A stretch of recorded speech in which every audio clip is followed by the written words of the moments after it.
નમસ્કાર મિત્રો, વિડીયોમાં તમારું સ્વાગત છે મિત્રો। હાલ જોવા જઈએ તો ગુજરાતમાં અમુક જિલ્લામાં ખૂબ વરસાદ વરસી રહ્યો છે।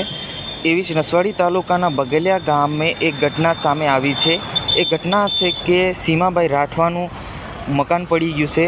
ગઈકાલે રાતના 7:30 વાગ્યાની આજુબાજુ મકાન પડી ગયું છે, જેમ કે તમે વિડીયોની અંદર જોઈ શકો છો। જ્યાં મિત્રો જોવા જઈએ તો કેટલીક ઘટનાઓ હાલ આપણે જોઈ રહ્યા છે।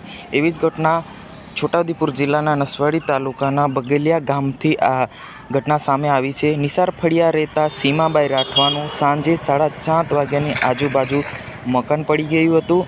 અહીં તમે જોઈ શકો છો। જી હા મિત્રો હજુ સુધી અમારી ચેનલને સબસ્ક્રાઈબ ના કરી તો સબસ્ક્રાઈબ કરવાનું ભૂલતા નહીં, કેમ કે આપણે જેમ કે આખી જ વિડીયો જોઈ રહ્યા છે।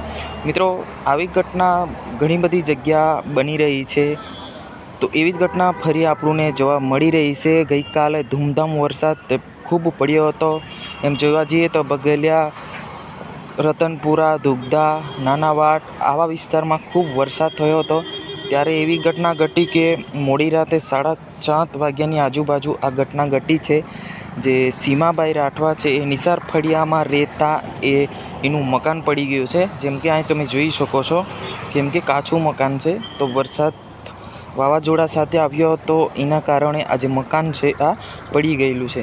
જે આ મિત્રો વાત કરવામાં આવે તો 26 તારીખે ગાજવીજ સાથે વરસાદ આવવાની શક્યતા છે। હવામાન વિભાગ દ્વારા જણાવ્યું છે કે 26 તારીખે આખા ગુજરાતમાં વરસાદ આવવાની શક્યતા છે। જ્યાં મિત્ર એવી ઘટના આપણને જોવા મળી હતી નસવાડી તાલુકાના બગલિયા ગામે। તો મિત્રો આને લઈને તમારે શું કહેવું છે અવશ્ય કોમેન્ટ બોક્સમાં લખજો। આ વિડીયોની અંદર બસ આટલું જ।